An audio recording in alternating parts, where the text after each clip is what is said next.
Hi, my name is Stephanie Rosinski, and I own Central Wedge Cheese Shop.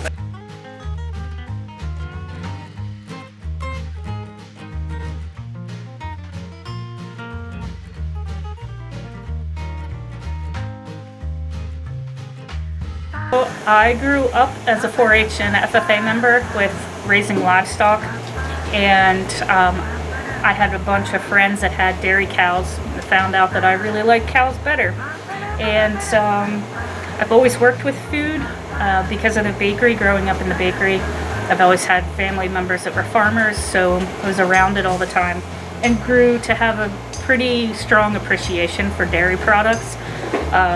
And somehow that landed on cheese over the course of my education and the work in my career. So I think cheese is a really interesting product because of its versatility, but also we have a pretty rich history in Pennsylvania of dairy farming. So it's one way that we can draw attention to what Pennsylvania produces and kind of grow pride in Pennsylvania dairy farming.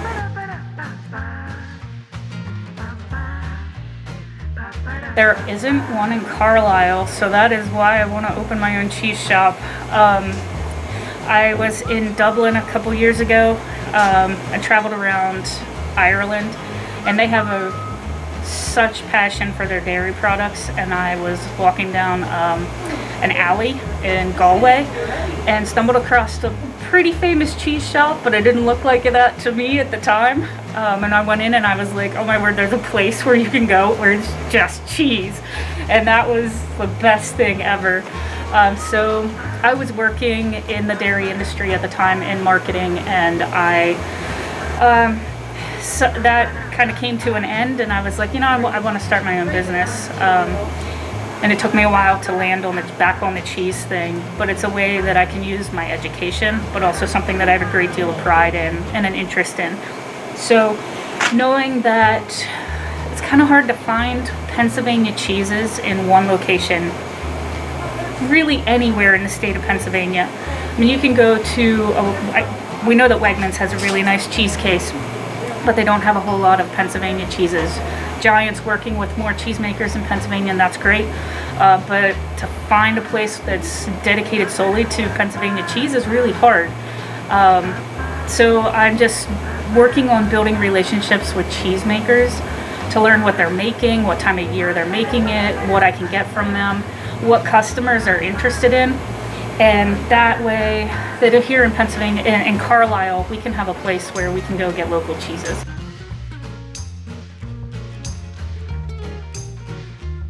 I define local as the state of Pennsylvania for this purpose. And I know a lot of people have a bunch of different definitions about what that is, but for my business, it's within the state of Pennsylvania. And I love what farmers do and what they represent.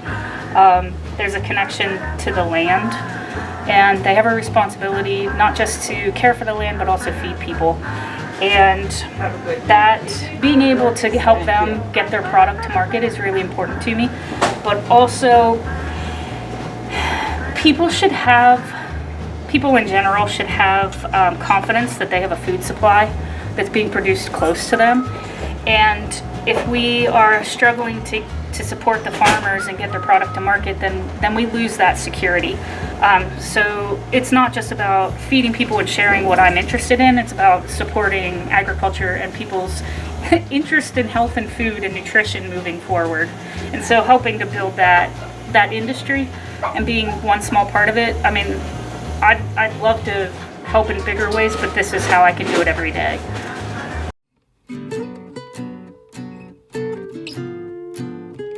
Right now, refrigerated coolers, one here at Beeman's. The plan is to have a small cafe and then a couple months down the road open up a full-fledged cheese shop. There will be a small menu of soups, salads, sandwiches. You can order cheese boards. My favorite thing though is to do cheese classes.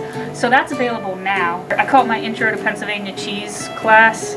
Put together a cheese board with about 6 or 7 cheeses, and we talk about what's available across the state, what it's like to produce cheese in the state of Pennsylvania, and kind of how to sample cheese, how to evaluate it when you're eating it. And selling cheese boxes online, that's available now also, but something I'll probably continue to do.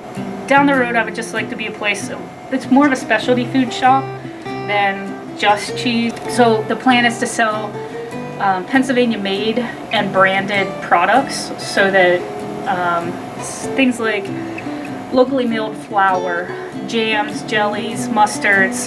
We sell some pretzels that are made here locally. Any foods that are grown in Pennsylvania and preserved here. So it's down the road, more of a specialty food shop, and a way to celebrate what we grow in Pennsylvania and how to preserve it and use it. How do I represent Pennsylvania as a whole? So I was tossing around ideas with liberty and freedom and keystone and that kind of thing, but the keystone is the central wedge in an arch that kind of holds it up, and also a center cut of cheese is also like the prime cut of cheese. So if you have a wheel of cheese and you get a part out of the middle that doesn't have rind on it, it's your cheesemonger loves you if that happens. So it was just a way to reflect that this is that we're focusing on quality and cheeses from the state of Pennsylvania. So central wedge, it just kind of came together that that's what we landed on.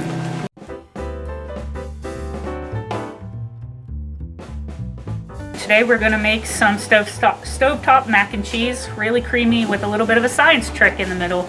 So there's 3 ingredients for this macaroni and cheese. Noodles, so we're going to boil those first, so that's ready.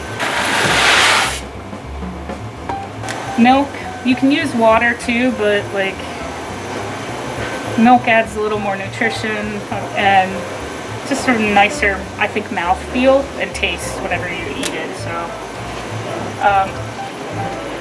this recipe calls for 3 cups of milk, 2 pounds of cheese, and the magic ingredient, I call it magic as science, sodium citrate.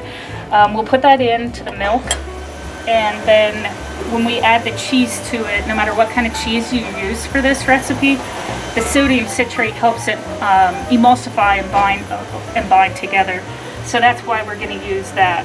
And it has no added taste or it's nutrition. It's just that it helps with the science. Yeah, the cheese is the other ingredient that I didn't mention because I figured it was like, you could see it. We have a mix of Pennsylvania cheeses today from Wayne County, Lancaster County, and Cumberland County. We have 2 from Culkin's Creamery. One is the Havarti. They make a really nice Havarti. Very creamy, very approachable cheese that people really enjoy. And then a Montasio style Italian cheese is a little harder. 2 of them are from Lancaster, a Colby, and a sharp cheddar. And then I have Vermeer from Keswick Creamery. It's like a Gouda and a baby Swiss, kind of had a baby. The reason I chose those cheeses is, well, they're best sellers, but also the one good thing about this recipe is you don't have to worry about the, if you open your cheese drawer in your refrigerator, any cheese you have in there, you can pull it out and use it. So you're not looking for specific styles of cheese. It's just the magic of the sodium citrate is that anything you use, anything you have in your refrigerator, you can make into this recipe. So we're gonna take the milk. I'm gonna let it get it warmed up a little bit before we put the sodium citrate in. The trick with the sodium citrate, the only rule with using it is it needs to be dissolved in the milk before you start adding any cheese. So I'm gonna put it in and then I'll whisk it in and the milk will start to foam, and you should be able to hear whenever you're whisking it if it's dissolved or not. It's kind of like putting sugar or salt in, the texture of it. So once that's dissolved, we can start with the process of putting the cheese in. Alright, you can see if you want to, this is foaming up a little bit more than milk would be if you were normally whisking it. So that's one way I can tell that the sodium citrate's dissolving. And then you kind of want the milk to be boiling a little bit before you start adding the cheese too. We're going to start putting cheese in, and we're going to use a blender because we don't want to be here all night waiting for the cheese to be ready.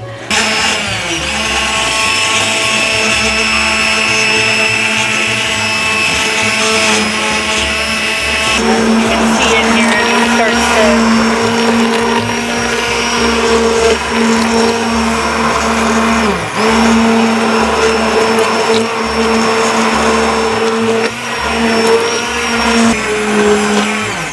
Alright, I'm feeling like that's a good place. Yeah. So I'm going to turn the temperature down and go get the noodles. Because once this starts to cool off, it'll start to form like a solid mass of cheese. As soon as you heat it up, and if you have leftovers, as soon as you heat it up again, it'll start to melt.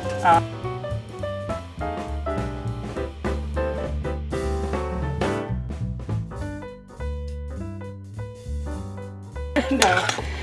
Okay, so this recipe is intended to be baked after this also.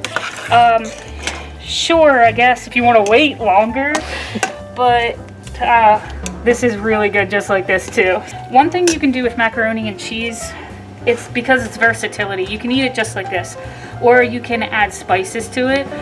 Dry mustard, garlic, or salt, or onion salt, pepper, cutting up spring onions, crumbling bacon in it, like all sorts of things that you can do with it. You can have an entire like macaroni and cheese bar for your friends if you want like a fun night.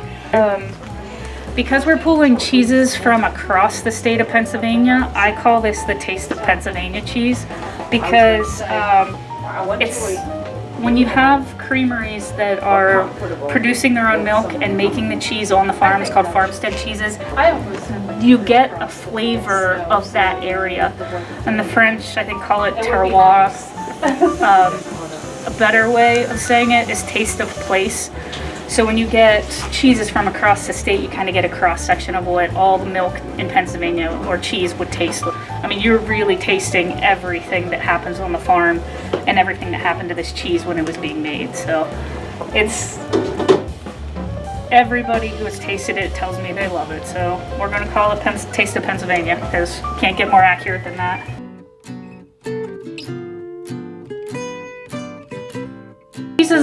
Cheese by itself is amazing, but cheese paired with other things as a meal it takes it to a whole nother level, and you get a lot of satisfaction out of eating cheese that way. So grating cheese over things, an omelet, a salad, pasta, like you name it, grating cheese is a good way. You don't use a whole lot of it, but you get that flavor from it because it enhances what you're already eating. So grating it, absolutely at the top of my list. Eating it on like a cheese plate or a cheese board with a little bit of everything that you love, like a charcuterie and a little bit of bread and some jam and then maybe some mustard and the cheese. That's always like a really casual way to enjoy cheese without putting a whole lot of effort into it. Oh, that I enjoy cheese, macaroni and cheese, because it's always going to be satisfying. It is a comfort food, pretty easy to whip up into a tasty treat. So very versatile because you can add other things to it. Ooh, tossing this with spinach would have been great too. So that's another good way to get like some greens in there.